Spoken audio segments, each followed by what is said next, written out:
All right, so the next one here, got some China stuff to finish up with.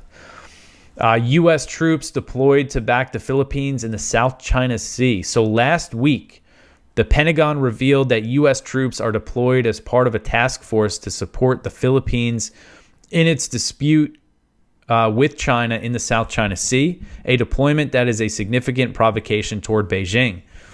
So the U.S. task force Ayungin, which is named after the Philippine name for Second Thomas Shoal, so it's named after this shoal, which has been the site of these encounters between Chinese and Philippine vessels. The Philippine military grounded a World War II era ship on Second Thomas Shoal back in 1999 to assert its claims, and they kind of use it as a base of operations for the area. So a lot of times when they go to resupply the ship, the mission gets blocked by the Chinese Coast Guard, and this is the U.S. supporting these resupply missions, supporting Philippine military and Coast Guard operations in the South China Sea. This could put the U.S. in a direct clash with China. So Philippine security officials are saying that the U.S. troops in the task force have no direct participation in the resupply missions. But again, these are U.S. troops deployed to the Philippine province of Palawan, which is a western province that's on the South China Sea. This is just very provocative, and it shows the U.S.'s deep involvement in this maritime dispute.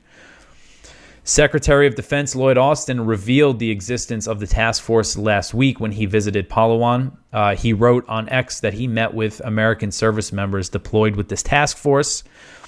And then the Pentagon was asked about it and said that the purpose of the task force is to, quote, support planning and training with the Philippines Western Command for systems provided through U.S. security assistance, such as the unmanned surface vessels that Secretary Austin observed in his stop in Palawan, end quote. So Austin checked out some drone boats that the U.S. gave the Philippines, and he said that the U.S. announced a $500 million military aid package for the Philippines a few months ago. And he said they're probably going to get some more of these drone boats, and the idea is to operate them in the South China Sea. And this is, again, the U.S. really getting involved. I mean, what are they going to do with these drone boats? Are they going to get them involved in these encounters with Chinese vessels? This area really has turned into a potential flashpoint for a war between the U.S. and China, because the U.S. says its mutual defense treaty with the Philippines applies to attacks on Philippine boats in the South China Sea. And then the U.S. is giving the Philippines all this backing, kind of encouraging them to be more aggressive against China's claims. And so it's just kind of a dangerous situation. So the last story here, the U.S. to deploy missiles to Japanese islands if China attacks Taiwan. So there's a report in Kyodo News, the Japanese media outlet, that said the U.S. is planning to set up temporary bases to deploy missiles along Japan's southern islands in the event of a Taiwan contingency. The report said that under the first part of a joint U.S.-Japan operational plan, a new Marine Corps unit designed for island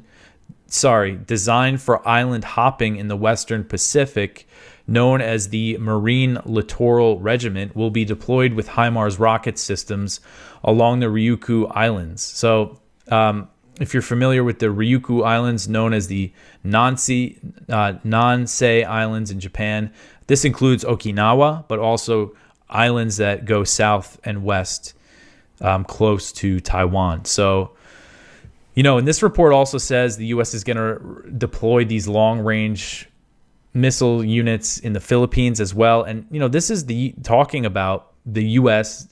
directly fighting China if it attacks Taiwan.